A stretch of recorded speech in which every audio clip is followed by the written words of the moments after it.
Hey guys, Chuck here with Wicked Walleye Adventures, Chucky's Bait and Tackle. Just wanted to give you a little tour of the old shackaroo. Now, I'm still going to do some painting and everything, but it might not be this year. But as you can see, I've narrowed up those benches so you can fish. It still folds down to a bed. I still got to rig that up a little bit with the kitchen table. You can set up the table still, play cards, eat, whatever. And then on this far side, you've got a bench here. You can fish on both sides. It also folds down to a bed. And above is another place that will fold out to either storage or a bed as well. And they should each sleep too comfortably. Oh, we've got some action right now, guys. Right as we speak.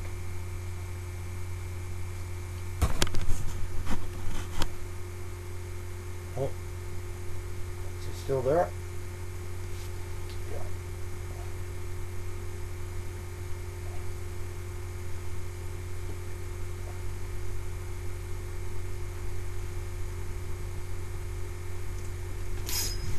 There we go. Oh. Caught it. Well, guys, if that's not advertising, this is midday. This isn't even bite time. He's just a little guffer. But yesterday, guys, I pulled in a 21-pound pike.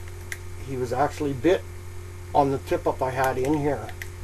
But I was outside testing out a drill auger with a friend, and the flag went up out there, and I thought it was out there. So, needless to say, we brought him up out there, but you can keep the bait. Nice little walleye there, guys.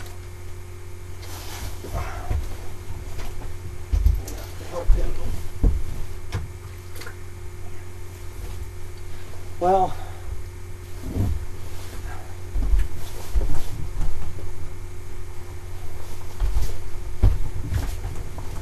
but anyway, guys, yeah, what a beautiful pike. I've got some video of the catch as well as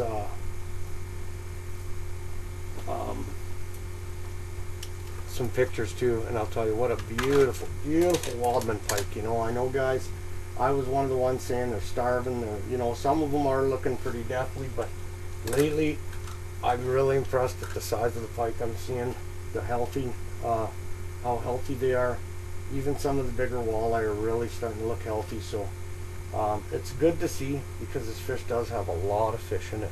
A lot of them smaller walleye really do numbers to those bigger fish, because they're coming in by swarms, taking all the bait fish, not leaving much left for them bigger fish. Those bigger fish need a lot of bait compared to the little ones. But anyway, guys, I'm going to show you here a little this is what I use. This is a little tip, guys.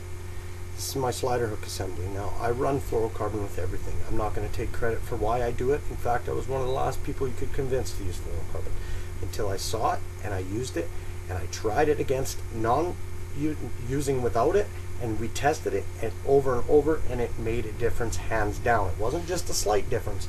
It made a complete difference. Now, if you notice, I've got two baits. One is on a jig, the other is slider hook assembly. This is something I've invented. Now, I splice this line on, I sell these. You want to go down to 6 inches? Bang, now you're 6 inches. You're marking fish at 2 feet? Now you're 2 feet. Well, you know, just saying, that's not quite 2 feet. But anyway, it's tight enough that it takes a little bit to pull on it, but it's not so tight that it's going to snap your line, and it's tight enough that you're going to get a good hook set. I worked on this quite a bit till I got it where I was happy with it. You'll notice on my winter rigs, I've got the top hook turned backwards. It's upside down. For that reason, when you're bringing it up, you're not catching on the hole. Let me tell you, you will catch on the hole, and you are going to be upset some days because you're going to lose the fish you don't want to lose. So that does make a difference. It also does make a small difference on your hook setting, but I looked at it as, you know, sometimes you got to take the good with the bad. You can't have everything work out in your favor. So that was kind of nice, guys. Nice to get that on camera.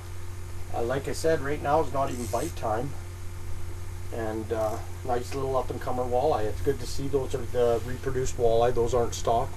You know, I would say anything under that 50 centimeters is probably likely that it was reproduced here.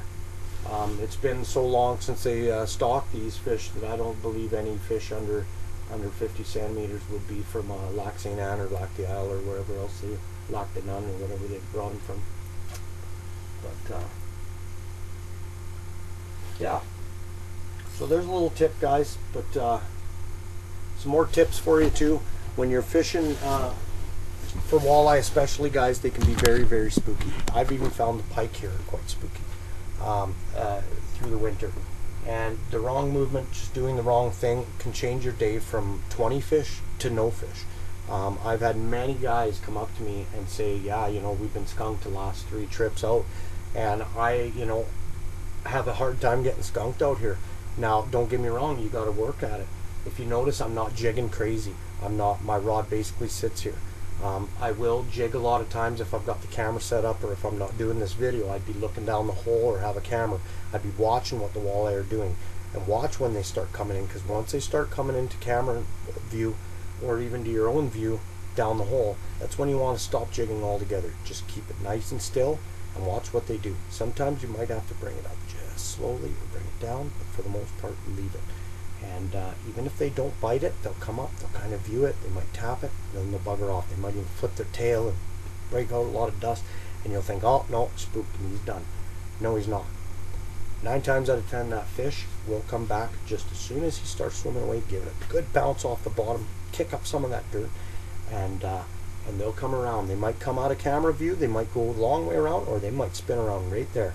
And you keep doing that. It might take 3 or 4 times, but that fish will eventually bite it, and it'll, you know. And even if he bites it, and you end up catching them, missing them halfway up or whatever, he gets off, don't even give up on that fish. Then, trust me, these fish, you know, they're smart in some ways, but if you figure out their patterns, you're going to have a lot better days fishing. Let me tell you, I spent a lot of hours on my belly. Wondering why I'm catching so many fish in the summer and why are they so spooky in the winter. And it's just the small little things that made a difference, to where I can come out here and confidently I can catch fish every night and know I'm going to. Whereas other guys, you know, they struggle. And a lot of it is changing up your game a little bit. You know, you don't have to change everything, but if it's not working for you, then it's not working. Right? It's not just the day, it's not the temperature. If those fish are coming in and they are in the area and they're not biting your hook, there's a reason. Because they will bite. They're like humans. They get hungry at certain times of day. That's why you'll notice when the bite's on in the morning and night, you don't have to do much. You know, you don't have to be as particular on how, you know, you move it. And I mean, I try, even when they're biting, I try and take my rod so slightly gently out of this rod holder, because even the slightest little movement, I've lost fish. Because at that point, they're just scooping it, right? They're just grabbing it. They don't really quite have it yet. Now that one, for instance, he had it a little better because he took the bottom one. I like to leave my bottom jig right on bottom.